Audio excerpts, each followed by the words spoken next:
Bom dia, pessoal. É um prazer estar aí de novo com vocês. Mais uma edição do GTR.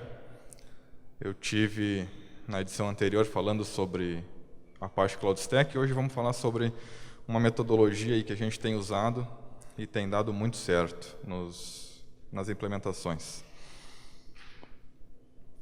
Bom, aqui só um pouquinho quem é a Logic, né? Nós somos aí um conjunto de arquitetos e especialistas. Nós trabalhamos especificamente com arquitetura de ambientes para data center. Somos contra o lock-in, né? É uma coisa que a gente procura desenhar os projetos sempre utilizando padrões abertos, enfim, para dar uma maior liberdade aí, né? A gente vai falar um pouquinho sobre isso depois também.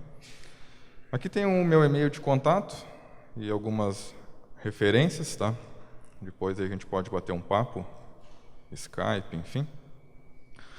Então, o que eu vou estar comentando, tá? Essa metodologia, ela não é só para data center, tá? Ela serve para qualquer cenário, para ambiente de campus, backbone, wireless, enfim, qualquer tipo de cenário, tá? Aqui eu vou estar colocando alguns pontos dela específicos para data center. Foi dividido ali em 4 itens principais. A gente vai estar detalhando cada um deles, tá? Pode ser que a gente não trate todos os itens de cada um, porque é bastante conteúdo, tá? A literatura que fala dessa metodologia ela é bem completa e tem bastante material. Então, eu peguei ali os principais pontos e depois a gente vai só montar um exemplo ali de uma topologia lógica e física e detalhar bem a diferença entre elas, tá? Especificamente dentro do data center. Então, aqui é a literatura recomendada, tá? Pelas cores, vocês já devem saber de quem são esses livros. Mas o primeiro é da Priscilla Oppenheimer, está na 3ª edição desse livro. Dá para dizer que ele é o meu livro, um dos livros de cabeceira, tá? É muito bom. E o outro já é o outro, a arte da arquitetura de rede, ele já é um pouco mais voltado ao negócio, tá? Mas fica aí como recomendação, tá? Para vocês aí adquirirem. Beleza, vamos lá então. O que é essa metodologia? Quando a gente vai construir um ambiente, normalmente a gente, por a gente ser técnico, a gente acaba se preocupando muito com características técnicas na hora de montar o cenário, tá?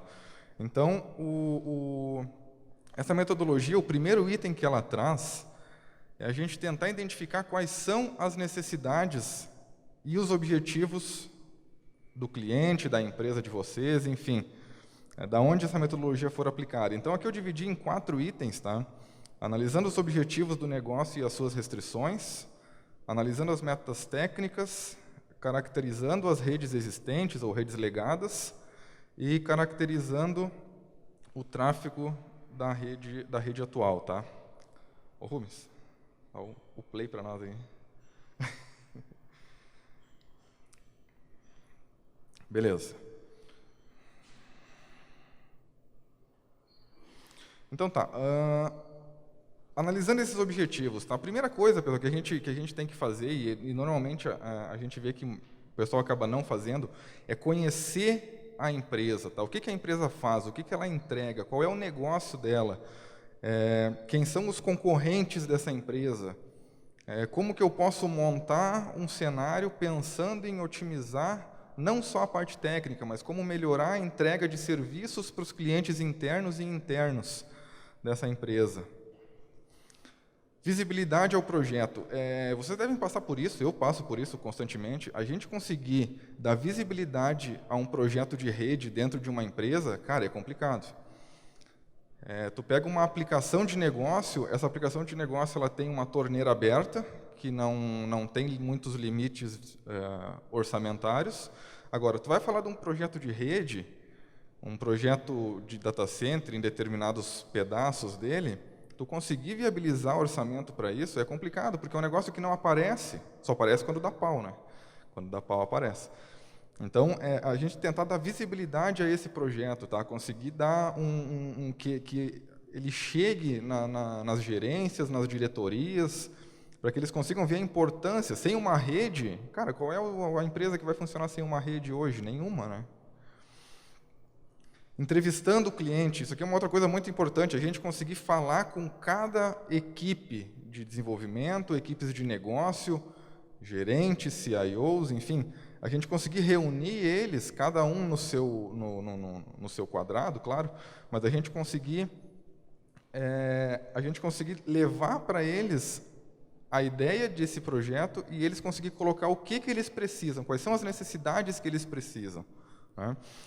Identificando as mudanças, o que eu vou ter que mudar no ambiente atual para receber essa nova arquitetura. Eu vou ter que mudar endereçamento, eu vou ter que mudar a estrutura de VLANs, vou ter que mudar equipamentos, enfim, o que eu vou precisar mudar para receber esse novo cenário. Identificando o escopo, bom, esse ambiente vai ser um ambiente de campus, vai ser um ambiente data center, vai ser um backbone, não, vai ser só uma borda, não, é só uma rede SAN. Qual é o escopo do projeto? Tá? Identificando as aplicações, isso aqui também é uma coisa muito importante, a gente tem que conhecer quais são as aplicações do cliente, as inter-relações entre elas. Eu tenho uma aplicação que conversa só com o banco de dados? Não, ela conversa com uma camada de serviço que está num outro data center ou num outro canto. Eu preciso ter esse conhecimento e essa visibilidade. Tá? Identificando as panelinhas, isso aqui é uma coisa bem comum também, bem engraçada, porque tu chega num lugar e o dono do roteador é o Joãozinho. Mas só ele tem a senha, cara, e tu conseguir mudar o ambiente que ele construiu, cara, é um parto. Então, muitas vezes a gente tem que acabar escalando isso, porque tem sérias restrições. Aí o cara de segurança não se dá com o cara de rede. Aí o cara de virtualização não se dá muito com o cara de storage. E tem esses conflitos, né? E aí desenvolvedores com os caras de infra, então, aí nem se fala, né? Limitações orçamentárias, então, às vezes a gente chega num lugar e o cara não tem dinheiro para investir em equipamento. Então, olha, o equipamento que tem é isso aqui, tu tem que fazer, tu tem que montar a tua estrutura, o que tu está planejando, e tu tem que montar com o que tem. Cara, às vezes é complicado, né? Fica ponto de falha, fica pernas faltando, então a gente acaba se batendo muito com isso, né? Ainda mais nos tempos atuais.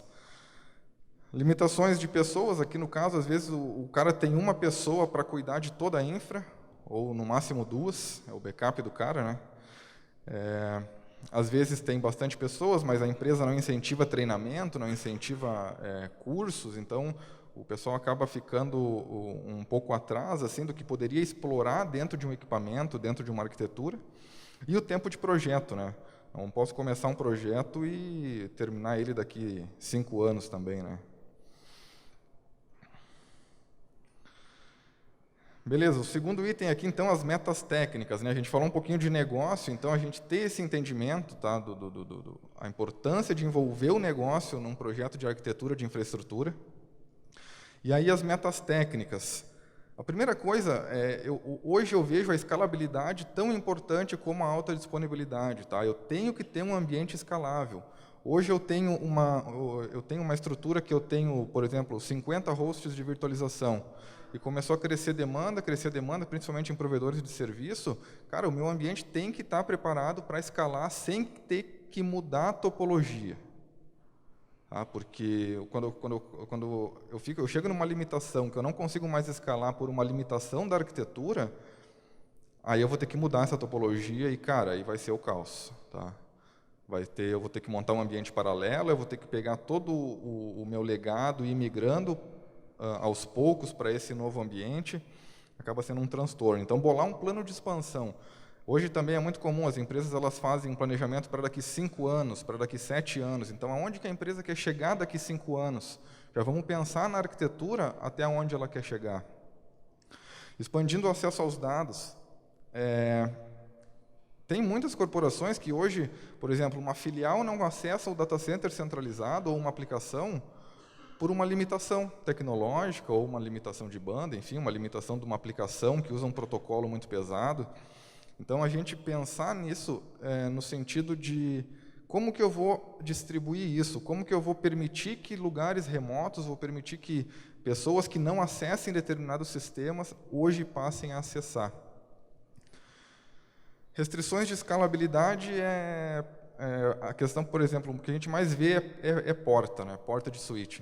Então, acabou as portas do switch, eu não tenho mais slot para botar um módulo. Estava conversando com o pessoal do XBR ali sobre o ASR e, cara, tu tem que ter um equipamento que escale porta, tá? Dentro de um data center, principalmente, tu ficar limitado numa quantidade de slots, ou tu ficar limitado num módulo, ou até mesmo num backplane, é complicado. Então, tu tem que analisar essas restrições. Aonde que eu vou, aonde que está onde que está me limitando essa expansão hoje, tá?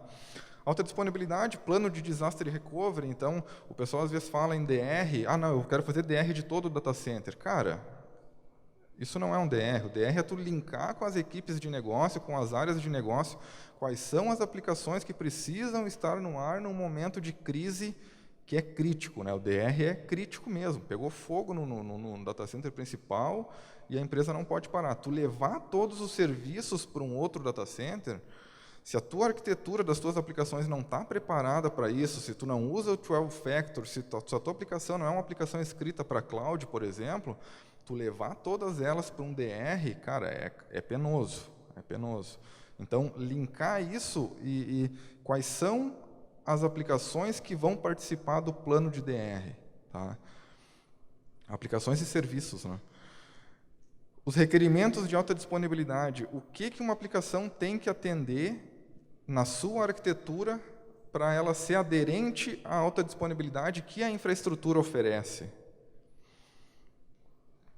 A parte de network performance, então, como que eu vou otimizar a utilização da minha rede? Quando que eu vou dizer que a minha rede está saturada? É quando ela chegar com 85% nos uplinks, quando chegar a CPU do meu core a 85%? Não, eu vou esperar chegar a 99%. Cara, aí pode ser que seja tarde, né? Então, eu colocar gatilhos ali, aonde que eu vou tomar uma iniciativa para fazer uma intervenção. O throughput da rede, qual que vai ser o throughput da minha rede? O que eu preciso? Eu vou ter uma rede 10 GB, eu vou ter uma rede 100 GB, 40 GB? Não, gigabit me atende. Bom, gerência eu posso usar gigabit.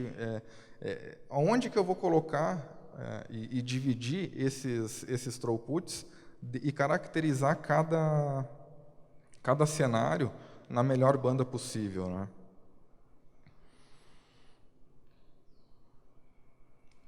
Ainda em Network Performance, a parte de precisão. Será que os dados que estão saindo da origem estão chegando no seu destino sem erro, sem descarte, sem retransmissão? Isso é uma questão de precisão da rede, né? O dado está saindo da sua origem, está chegando no seu destino de maneira correta? A eficiência da rede. Será que se eu começar a empilhar cabeçalho, será que eu não vou ter mais overhead do que tráfego real? Eu tenho o tag da VLAN, eu tenho o label do MPLS, eu tenho o cabeçalho do VXLAN, aí de repente eu tenho alguma coisa de encapsulamento de data center interconnect. Será que o meu overhead, eu não estou sendo penalizado pelo overhead dentro do data center? É uma coisa a se pensar. Variação do delay, aqui a gente fala muito de QoS, então já vi casos, por exemplo, à meia-noite starta o backup e a rede senta, né, cara? Ou então uma transferência de banco de dados, uma comutação de storage, uma replicação de storage. Quando isso ocorre, a rede é penalizada. A gente conseguir tratar isso em cima de QoS, CoS, enfim, técnicas para a gente conseguir classificar melhor o tráfego que não pode ser penalizado. Tempo de resposta, então, aqui a gente vê muito na parte de WAN, comunicação, por exemplo, entre o data center e as suas filiais, aonde que... Ou então uma CPU de um equipamento está com consumo muito elevado e aí o tempo de resposta começa a ser acrescentado no caso, né? Então, são coisas que a gente tem que prestar atenção antes de começar a trabalhar no desenho da arquitetura propriamente dito, né? A parte de segurança, aonde vão ser os meus perímetros? Quem vão ser os meus perímetros dentro do data center? Bom, eu vou ter só um firewall na borda? Não, eu vou ter um firewall interno também. Será que é necessário? Bom, eu quero ter a minha estrutura de gerência apartado da estrutura de aplicações. Isso é uma coisa hoje que a gente tem incentivado muito também, tu ter o teu ambiente de gerenciamento do data center do lado do ambiente das aplicações e dos serviços de negócio. Tá? Depois, quando a gente exercitar o desenho ali, vai ficar mais claro. Os riscos de segurança, quem são os meus atacantes? Quem é que quer roubar a informação da empresa? Bom, o cara vai fazer um DOS, um DDoS? Não, ele vai explorar uma vulnerabilidade num servidor de aplicação, enfim. Quem é que quer roubar essa informação da empresa? É uma coisa que a gente tem que ter ciência, né? E aí desenvolver os requerimentos de segurança. O que eu preciso para agregar segurança? Bom, eu vou criptografar tudo. Cara, alguém vai ser penalizado. Um balanceador de carga, CPU de um servidor para processar SSL de 2048. Bom, vou fazer um SSL offloading. Não, é uma solução, mas mesmo assim, se a gente começa a querer criptografar tudo, por exemplo, cara, a chance de algum equipamento ser penalizado é grande. Então, aonde que eu vou definir os meus perímetros? Aonde que eu preciso ter criptografia e aonde que eu posso ser mais tolerável? VPNs, autenticação forte, compliance, PCI, enfim. Se vai entrar nessa alçada aí de segurança, cara, a gente tem muita técnica. Tem muita técnica para ser colocado dentro do data center, nas bordas, enfim, né?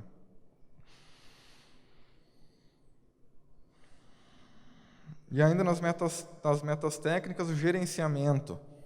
Como que é o gerenciamento da rede atual? Bom, o cara tem lá um Nagios, tem uns Zabbix, tem uma ferramenta proprietária, ele faz o monitoramento com ping, ele usa SNMP, ele recebe trap, ele usa IPMI. O que ele usa para fazer a gerência desse data center?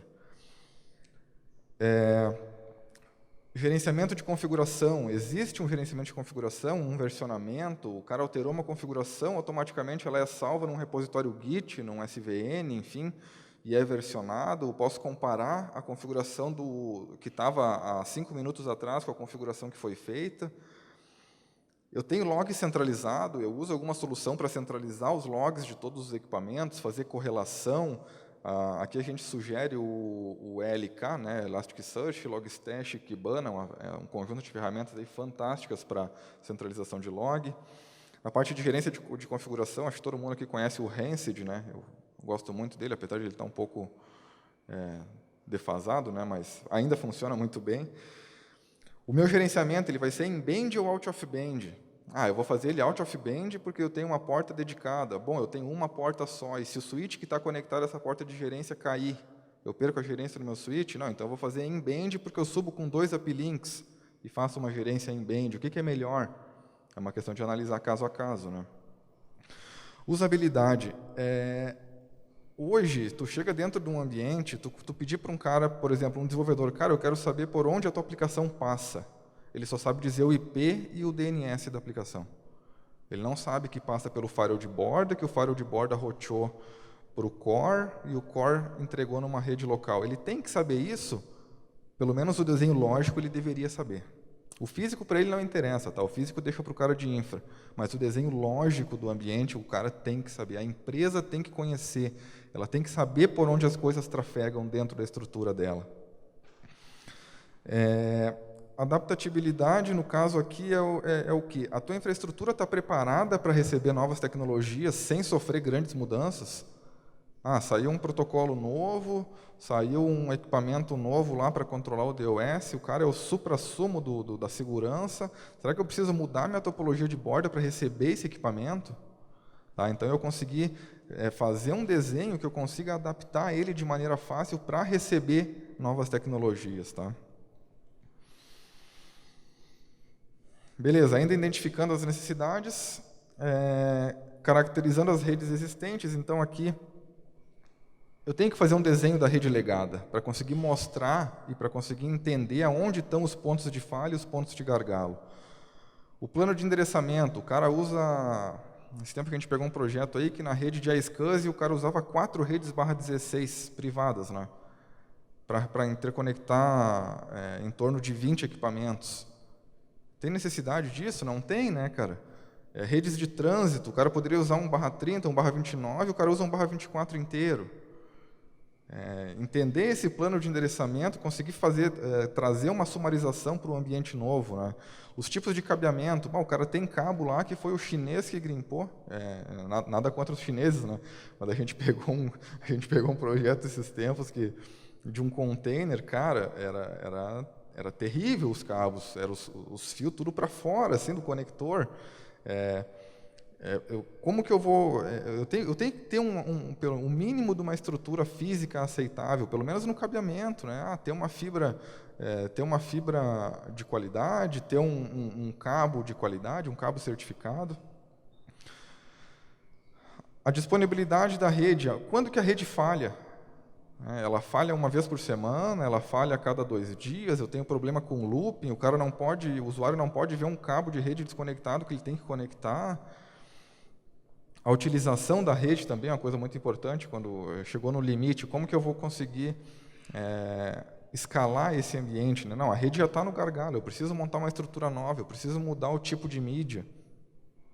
O estado dos roteadores, eu tenho um roteador lá que está com quase 100% de CPU, tem algum problema, eu tô um switch que o spanning tree está ferrando a CPU do cara, eu estou tendo comutação, versões de firmware, isso é uma coisa também que às vezes a gente não dá muita atenção, mas, cara, o que a gente pega de firmware desatualizado, e aí o cara não atualiza por medo que o próximo firmware não vai botar na máquina. Acontece, né? E aí a gente vai checar o ambiente físico, como é que está a energia, como é que está as PDUs, as SDUs, a dissipação de calor, a umidade. Eu tive em Recife algumas semanas e, cara, eu entrei num data center que se tu abrisse uma porta, daqui a pouquinho a tua tela do teu notebook começava a suar. Porque não tinha um controle de umidade e o clima lá também, né? Então a gente se preocupar com isso também, não é só colocar o equipamento e se preocupar com a energia, né? Não, tem que se preocupar com a temperatura, com a dissipação do calor. E aí, caracterizando o tráfego da rede legada, da rede atual, né? Eu preciso saber os fluxos, eu preciso saber quem fala com quem, quais são as camadas que interoperam, quem são meus top sources e meus top destinations, quem é a aplicação que mais consome na rede, quais são os tipos de fluxo, os tipos de protocolo. Eu estou trafegando muito RMI, eu estou trafegando muito HTTP, são protocolos, alguns protocolos proprietários, protocolos estranhos que tu não tem como trabalhar muito bem, enfim, como escalar. Ter esse entendimento também é uma coisa muito importante. Levantar a banda consumida por aplicação, isso aqui é complicado. Porque primeiro que o cara não sabe quem são os componentes da aplicação dele, quem fala com quem. E aí tu conseguir levantar isso, cara, é um trabalho penoso, mas é interessante de ser feito. E documentar esses fluxos, né? Documentar quem fala com quem.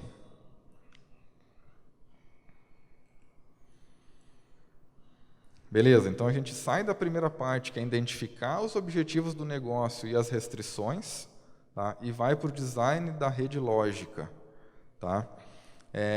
Diferente de uma rede de backbone, onde eu levanto interconexões de trânsito e faço conexões full mesh e roteio todo mundo para todo mundo, no data center a gente vê um pouquinho diferente isso. Tá? A gente tem uma diferença bem grande entre o desenho lógico e o desenho físico.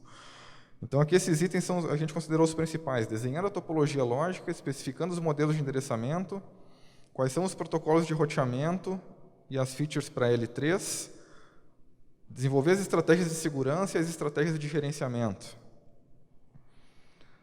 Tem até uma carinha feliz ali do core da rede, eu acho, né? Bom, então, o que eu vou fazer para desenhar a topologia lógica?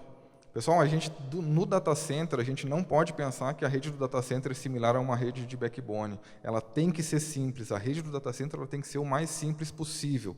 Ela tem que escalar e ela tem que ter alta disponibilidade, mas ela tem que ser simples, tá? E modular. eu tenho que conseguir modularizar. Eu preciso ter o meu ambiente da borda, eu preciso ter o meu ambiente de gerenciamento, o meu ambiente de WAN, acesso remoto. Eu tenho essa modularidade dentro do data center, para que se eu precisar mexer na minha interconexão com as minhas filiais, eu só mexo naquele canto do data center. Tá? E a borda do data center, eu tenho um AS, eu não tenho um AS, como que vai ser minhas políticas de peering, quantos links eu vou contratar, qual é a necessidade de banda para esse data center, quais são as proteções que eu vou usar na borda, eu vou ter proteções de DOS, DDoS, não, eu vou levar isso para fora do data center, vou deixar que a operadora trate, vou usar um IDS interno, ou vou usar um IDS na frente do firewall ou atrás do firewall. Aí cada um tem a sua opção, né? E a sua ideologia também. Não, eu vou usar só um IDS, eu só quero monitorar. O meu firewall de borda, como que vai ser os perímetros? Como que eu vou delimitar os perímetros da minha estrutura? Eu vou ter um único cluster de firewall de borda, que ele vai ser responsável pelas minhas zonas, pelas minhas DMZs, ele vai ser responsável pela interconexão com a WAN, ele que vai fechar VPN, tudo no mesmo equipamento? Não, de repente eu separo, pode ser melhor. Claro, tudo depende de orçamento e tem custo, né? Os perímetros, como que vão ser esses perímetros? Ali a gente vai exercitar depois. Eu tenho que ter um perímetro de gerenciamento, a parte do restante do data center. Está dentro do data center o perímetro de gerenciamento, a parte de quem vai centralizar os logs, quem vai fazer o versionamento das configurações, quem vai ser a ferramenta de monitoramento, ela está dentro do data center, assim como ela pode estar fora também, mas ela tem que estar num perímetro dela, e eu ter as minhas aplicações separadas num outro canto do data center. Balanceamento local e global. Hoje a gente falar em data center sem balanceador de carga, cara, não tem como. Não tem como, eu preciso ter um balanceador de carga dentro do data center. Às vezes tu tem uma aplicação que não clusteriza, uma aplicação que tu não consegue ter uma replicação interna dentro dela, então o balanceador de carga consegue contornar isso e agregar mais funcionalidades de segurança, escala e alta disponibilidade. Tá? Tanto o balanceador local dentro do data center como um balanceador global. Às vezes o cara não tem um AS, ele tem blocos de IP separados em 2 data centers diferentes. Bom, como que tu vai fazer isso? Então, bota um balanceador global respondendo por uma subzona de DNS, é uma solução. Bom, mas aí tem o problema do TTL. São coisas que a gente tem que analisar, né? Bom, sites remotos, WAN. Bom, a minha WAN é com link dedicado, eu tenho uma malha MPLS com alguma operadora? Não, eu tenho, tudo VPN com ADSL e IP dinâmico. O amigo chegou a se encolher na cadeira ali.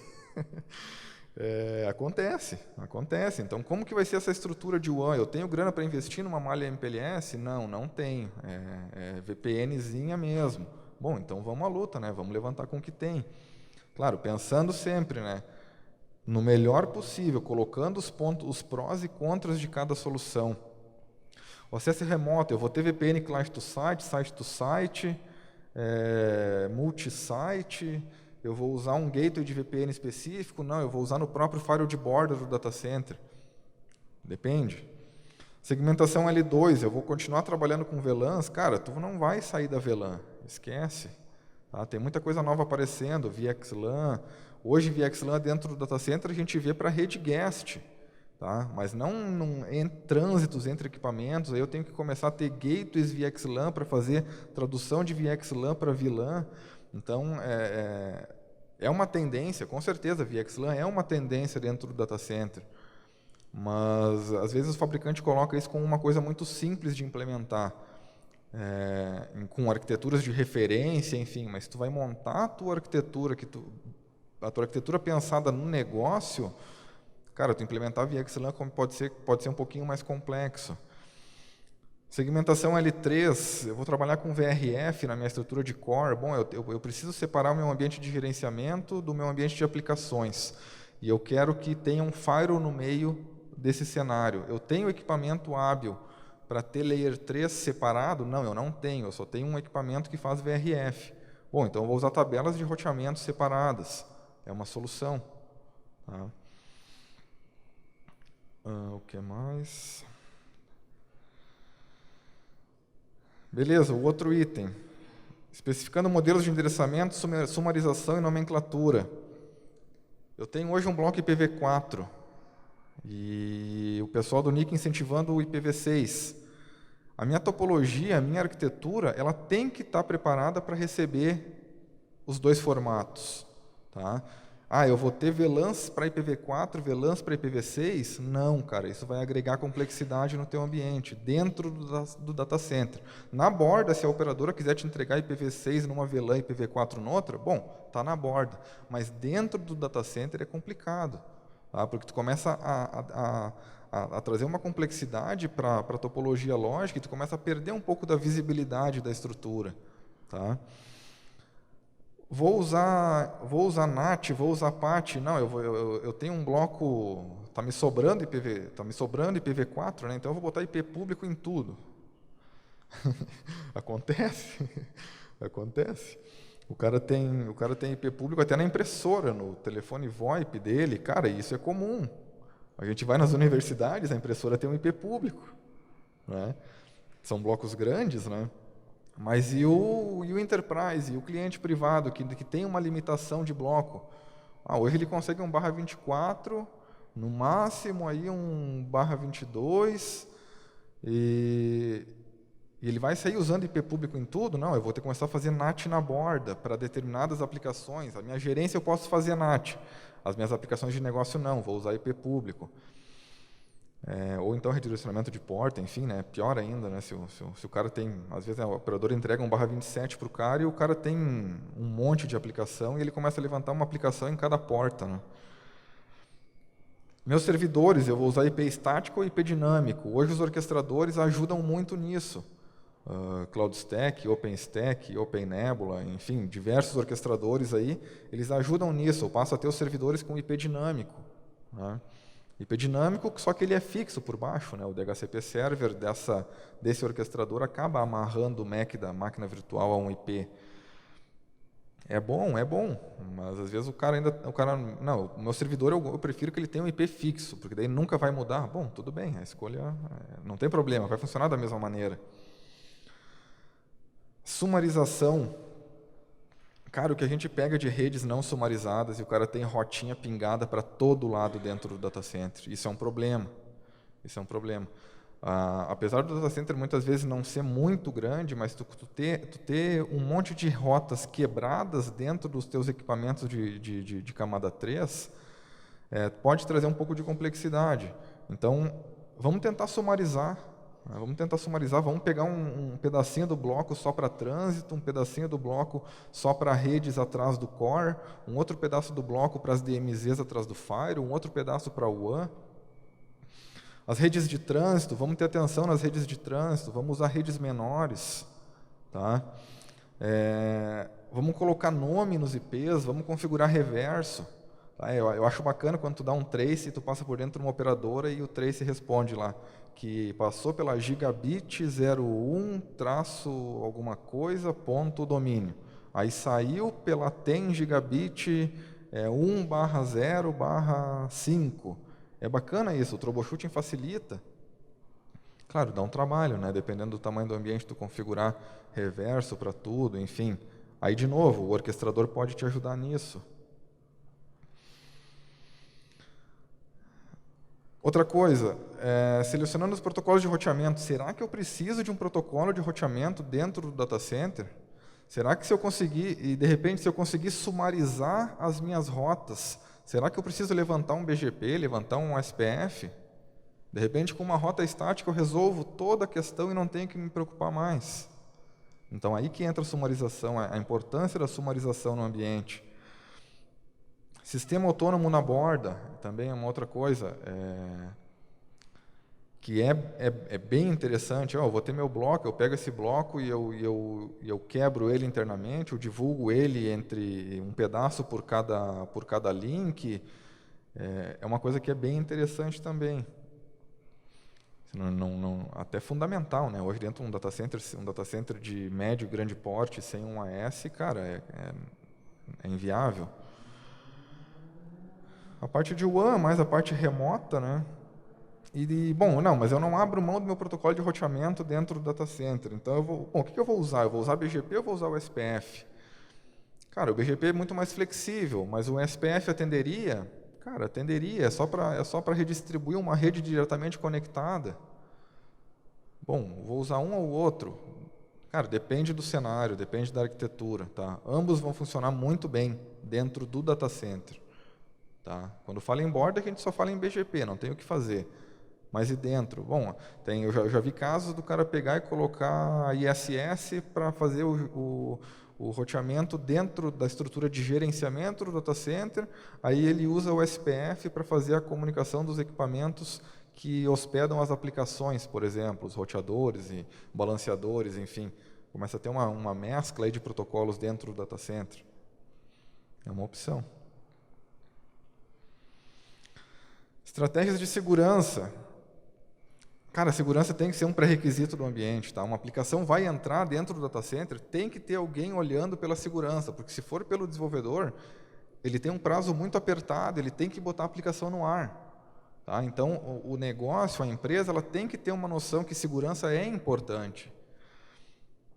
Aonde estão os dados valiosos? Bom, meus dados, o core business, todo o meu dado valioso, ele está dentro de um banco de dados. Bom, então eu tenho que enjaular esse banco de dados. Eu tenho que criptografar o acesso até ele. Eu não posso ter alguém que no meio do caminho vai snifar um dado e vai poder capturar um número de cartão, alguma coisa. Aí, no caso, esses riscos têm que ser analisados. Né? Criptografia, é importante usar criptografia nesses locais críticos. Auditoria de log, correlação de log. Tem alguém olhando os logs do equipamento ou ele está esperando que a tela pisque em vermelho quando a ferramenta de monitoração alarmar? Bom, vou começar a tratar log. Se eu receber um determinado log, eu vou gerar um alarme. Né? Quantas vezes eu já vi servidores de log que acaba o espaço em disco do servidor de log e o cara nunca viu um log dentro, nunca analisou um log. Filtro de pacote, eu vou usar um firewall só em L4, vou usar um firewall de nova geração, vou começar a tratar L7 no firewall, os meus usuários vão sair navegando por um proxy que está dentro do data center. Aqui a gente vê também casos vou falar um pouquinho mais na frente ali, mas, por exemplo, o cara de rede, ele tem domínio da rede, ele vai lá, pega uma VLAN da borda, bota numa VM, levanta um proxy ali e libera para os amigos dele. Acontece. Aí, quem é que está cuidando isso? Quem é que está olhando isso? Quem é que está cuidando as mudanças que estão acontecendo no ambiente? Então, tem que ter alguém olhando isso. Os testes periódicos. Teste de intrusão, mas não aqueles testes, ou então análise de vulnerabilidade. Né? Eu acho legal, porque engraçado, os caras vão lá, rodam um Nessus e vem com um calhamaço de folha, o teu SSHD está desatualizado, tu está com o RDP aberto, tu tem a versão do PHP muito antiga. Tem coisas que são muito boas nisso, mas tem coisas ali que são inúteis. Tu pega uma versão lá do SSHD, um exemplo, tá? Não sei se seria o correto, mas tu pega uma versão do SSHD que roda no Debian, por exemplo. Ele tem os backports de segurança, mas a versão dele é antiga. E aí a ferramenta não pega isso, a ferramenta vai dizer que o troço está desatualizado. Então, alguém que faça uma análise de vulnerabilidade coerente. E manter os sistemas atualizados, né, cara? Sempre que possível, né? Então, vai lá, dá um update, dá um apt-get update, deixa os sistemas, os pacotes atualizados, é importante, tá? É importante. Estratégias de gerenciamento. Quando vai entrar um equipamento novo na rede, será que ele simplesmente entra na rede ou antes de ele entrar em produção eu cadastrei todo o monitoramento, fiz o discovery das portas, criei os gráficos, criei os thresholds, ou simplesmente ele entrou na rede e depois eu vou me preocupar com isso? Cara, o cara não vai configurar depois, só quando ele tiver uma necessidade. Eu preciso ver o tráfego da porta. Mas não tem o gráfico, parei que eu vou gerar o gráfico ali a partir de agora. Pode ser que ele perdeu o time, né, do que ele queria ver.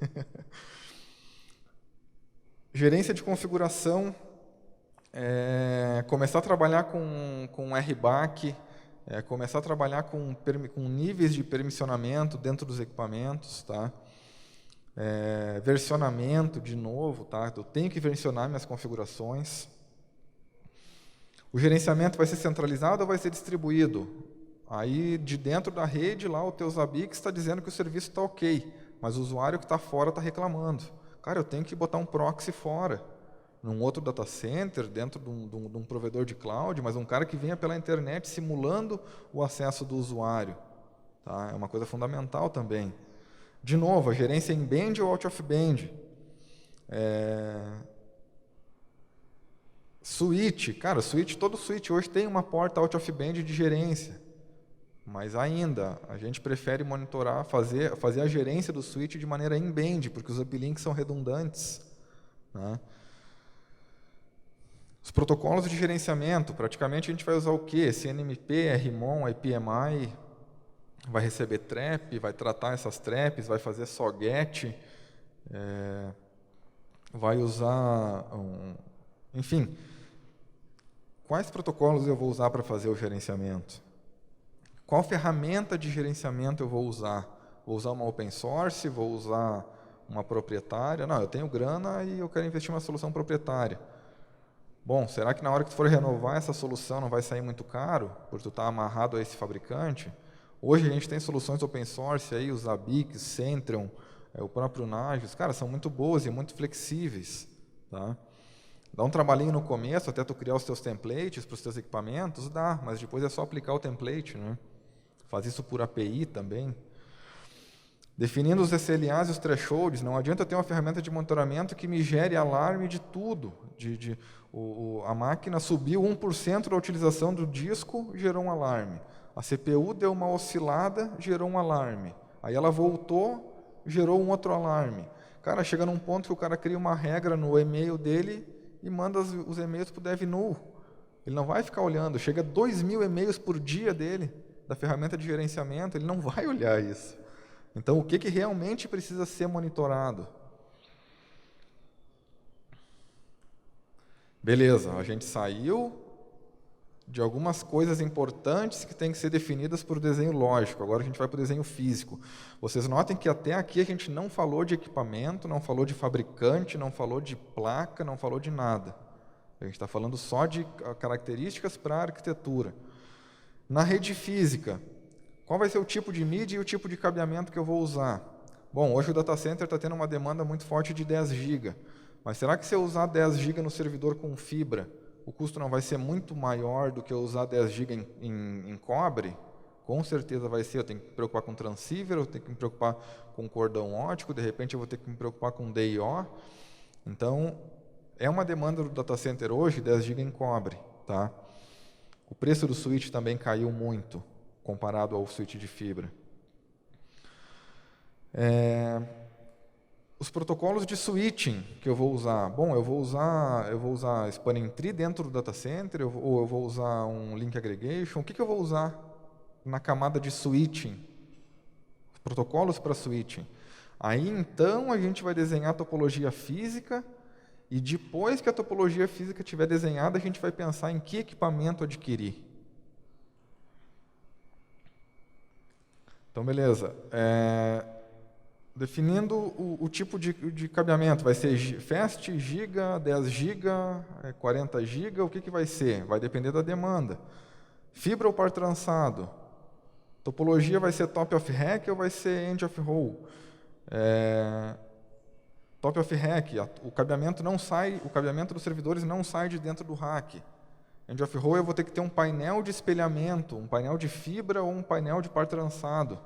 O custo desse cabeamento fica muito elevado e a bagunça também aumenta.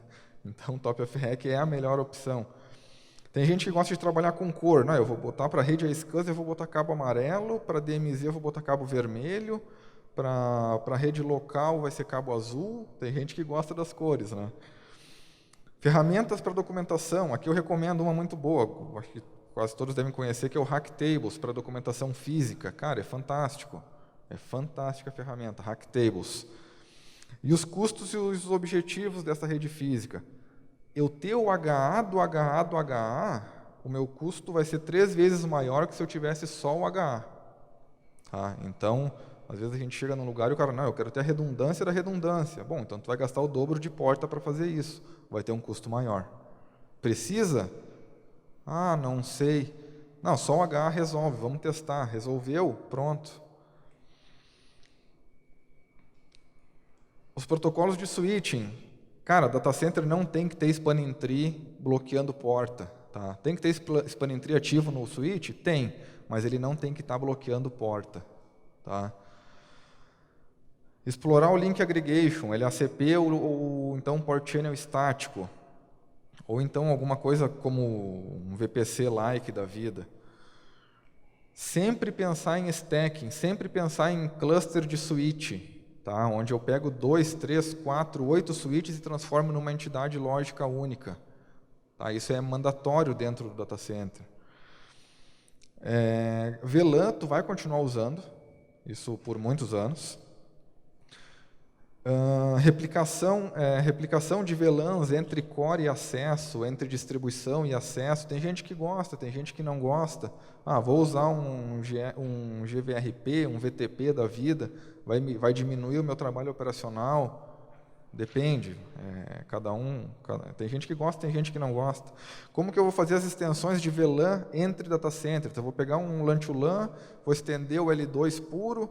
Não, eu vou fazer um negócio mais elaborado, vou usar um VPLS, multisite, ou então um VPWS. Não, eu tenho aqui um equipamento proprietário que ele me fornece um protocolo. E o fabricante falou que ele é o suprassumo dos protocolos. Cara, tenha cuidado, porque tu vai entrar num lock-in, tu vai querer trocar aquele equipamento daqui a pouco e tu não vai poder. Novas tecnologias que estão vendo para Data Center Interconnect, Ethernet VPN e Provider Backbone Bridge, o PBB EVPN. São novas tecnologias para Data Center Interconnect. São padrões abertos e mais de um fabricante vai atender com esses protocolos. Tá? Roteamento de MAC, simplificando, tu passar a rotear MAC dentro do teu data center. Rotear MAC é engraçado, né? Beleza. A gente está falando da rede física, vamos definir os QoS. Vamos definir o que vai ser o QoS da bordo, o que vai ser o QoS da WAN, o QoS para voz, o QoS para multimídia. Jumbo frame na rede de storage, a SCSI. Cara, isso aqui é fundamental. Eu já vi ambientes gigantes, cara, com petabytes de storage, tanto NFS como a SCSI, e os caras não usam jumbo frame.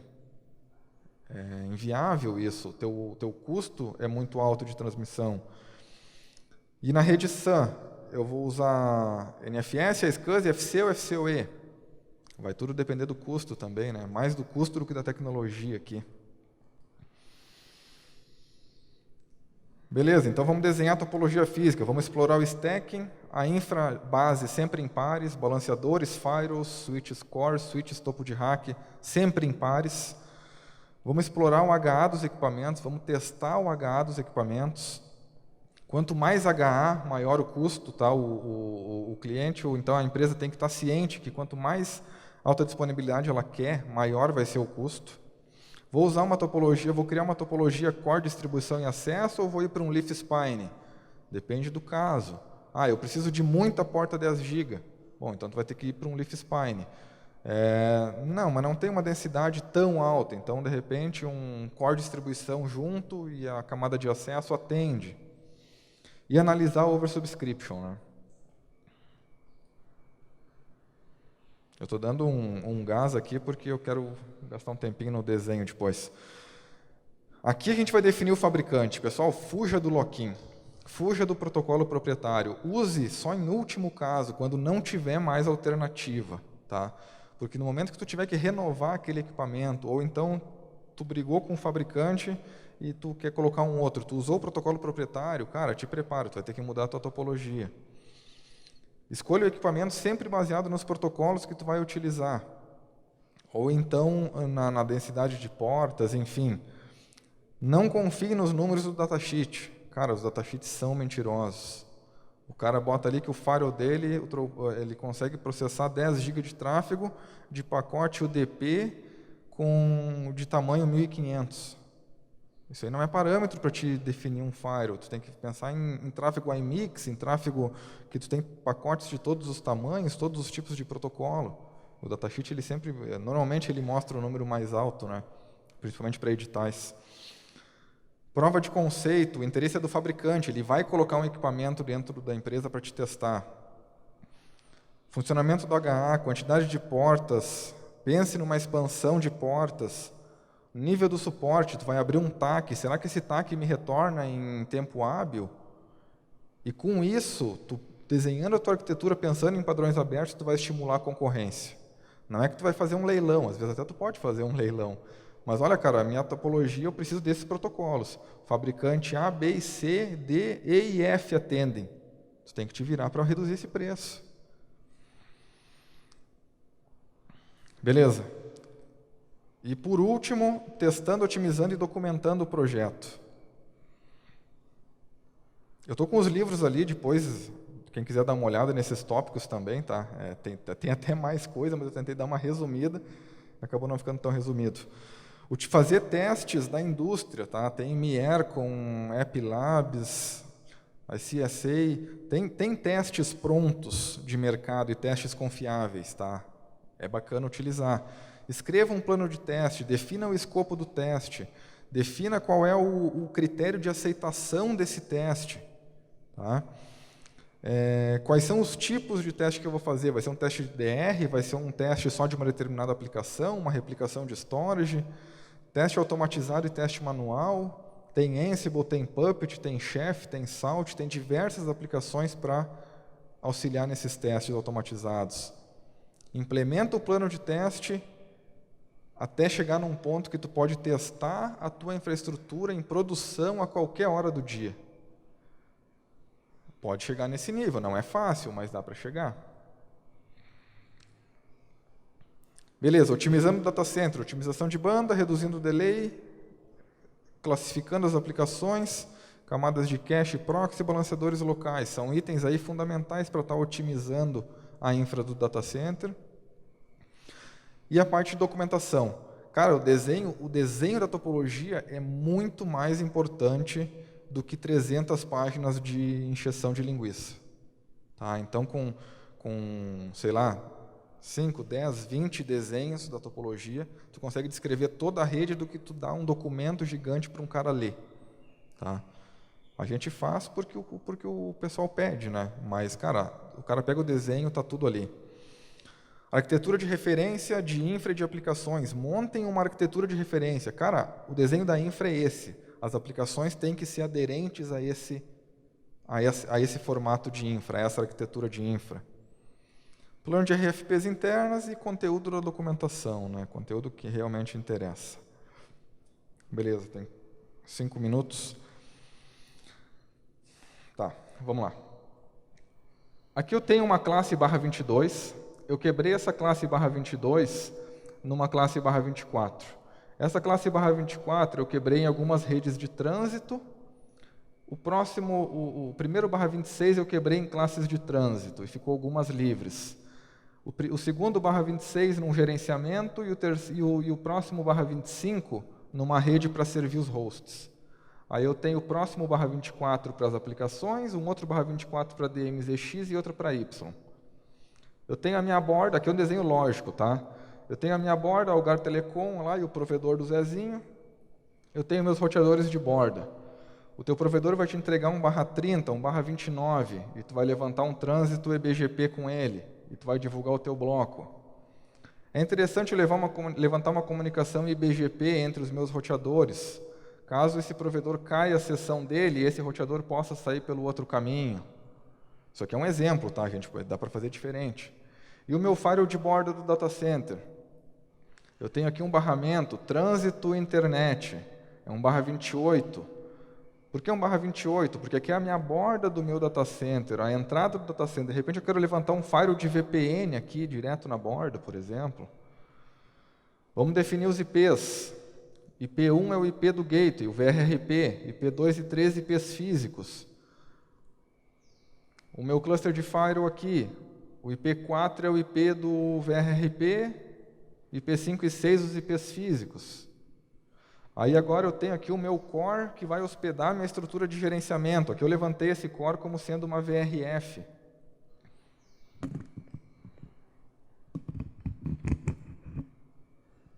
Deixa eu vir para cá que fica mais fácil.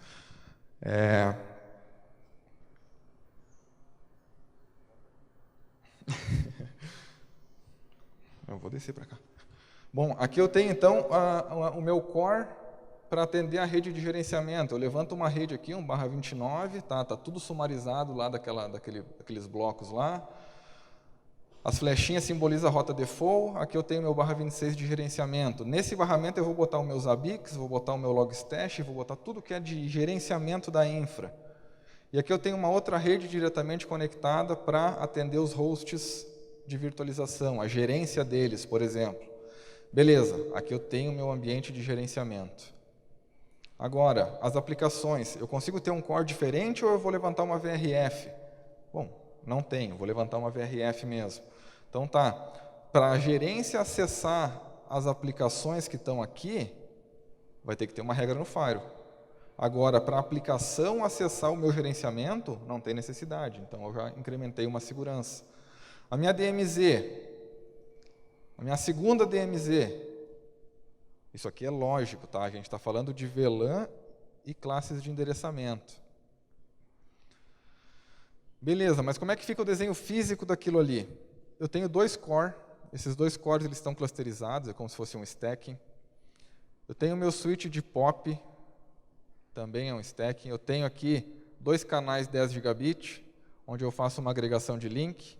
A VLAN 8 eu estou passando untagged, a VLAN 2 e 3 como tagged. Se a gente olhar ali, está a referência de cada uma. Beleza.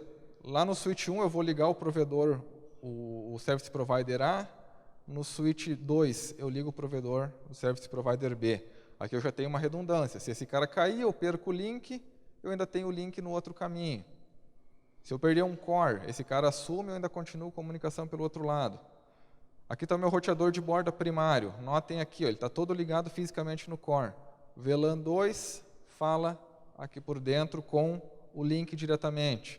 A VLAN 4 é o trânsito do IBGP que vai falar com outro roteador. A VLAN 5 é a trânsito internet que vai falar com a outside do firewall. Aí eu tenho a VLAN 6, que ela não está no desenho lógico porque ela é uma VLAN de camada 2, ela é só para replicação e sincronismo de estado de sessão no firewall. Aí eu tenho aqui tagged, a VLAN 7 e 10. A 7 é trânsito com a VRF de gerência e trânsito com a VRF de aplicações. E a 11 e 12 são as DMZs. Aqui eu tenho tudo redundante, eu posso perder esse firewall, esse assume. Eu perco esse roteador, esse assume. Eu perco esse link, o outro continua respondendo. Eu perco esse switch, continua respondendo. Eu perco um core, eu perco esse roteador e esse firewall, mas os outros ali vão assumir. Tá? E o meu servidor, como é que eu vou ligar o meu servidor? Eu tenho lá o core, o switch topo de rack. Estou fazendo uma interconexão aqui com 4 canais de 40 GB. Faço um link aggregation. Aqui eu vou analisar o oversubscription. Nesse cenário aqui eu tenho oversubscription de 4:1, considerando que eu tenho 2 switches de 32 portas 10 GB para interconectar os servidores. Tá? Ah, não, mas é muito grande esse oversubscription. Bom, eu escalo isso aqui para 8 portas de 40, eu baixo o oversubscription para 2:1. E aqui, o meu servidor só tem 2 placas 10 GB, mas hoje, esses servidores novos, tu consegue virtualizar as placas, tu consegue fatiar uma placa 10 GB em placas de banda menor. Então, eu peguei uma placa 10 GB, aqui são 2 10 GB, eu fatiei cada uma em um barramento de 1 GB para gerência, 2 de 4 GB para DMZ, redes guests, enfim, e 2 de 5 GB para o iSCSI. Bom, já passou até um pouquinho. Pessoal, ficou claro a diferença entre desenho lógico e físico, tá? Dentro do data center isso é muito claro, esse desenho, essa diferença, tá? E eu tentei trazer alguns itens ali que são importantes para o ambiente e para o desenho de arquitetura, tá? Cedric da Algar Telecom. Marcelo, parabéns pela apresentação. Como uma empresa de consultoria, você tem percebido muita movimentação das empresas no sentido de implantação de cloud privada? Se sim, quais são os principais desafios? Sim, o principal desafio é o custo, tá? Porque quando tu começa a implementar uma cloud, começar a subir as coisas para a cloud pública, no início pode ser um pouco começar barato, mas conforme vai escalando, fica muito caro. Então, tu implementar uma cloud privada hoje, a gente tem visto um movimento bem forte, tá? Com orquestradores open source e até proprietários também, né? Mas eu acho que o principal é o custo, tá?